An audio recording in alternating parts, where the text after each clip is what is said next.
Hello everyone, welcome back to Lakshmi Vastralaya. ఈరోజు వచ్చేసి మనం సెమీ కంచి టిష్యూ శారీ చూస్తున్నామండి. ఇన్ పవర్ లూమ్ ఇది.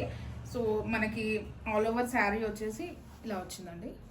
శారీ ఆల్ ఓవర్ వచ్చేసి మనకి ఫ్లోరల్ ప్యాటర్న్ వచ్చింది అండ్ బిగ్ బార్డర్ వచ్చింది, one side small border. So ఇది వచ్చేసి రెడ్ అండ్ గోల్డ్ మిక్స్లో ఉంది అండి శారీ అనేది. మనకి ఇది శారీ వస్తుంది మనకి ఇలాగా. అండ్ నెక్స్ట్ పళ్ళు పార్ట్ చూసుకుంటే రిచ్ పళ్ళు వచ్చింది విత్ టాజిల్స్ వచ్చినాయి. అండ్ నెక్స్ట్ బ్లౌజ్ పార్ట్ చూసుకునేసరికి బ్రొకెట్ బ్లౌజ్ వచ్చింది విత్ 2 సైడ్స్ బార్డర్ అనేది వచ్చిందండి. శారీ అనేది చాలా నీట్గా ఉంది అండ్ ప్రైస్ రేంజ్ వచ్చేసరికి 2000 రూపీస్ అండి. అసలు ఇది చూడండి మీరు, శారీ మీకు అర్థమవుతుంది. మేబీ వీడియోలో మీకు కొంచెం కలర్ అనేది డిఫరెంట్ రావచ్చు, but it's a pure gold and red combination sari అండి. సో నచ్చిన వాళ్ళు వెంటనే స్క్రీన్ పైన ఇచ్చిన నెంబర్కి మెసేజ్ చేసి బుక్ చేసుకోండి. Thank you all.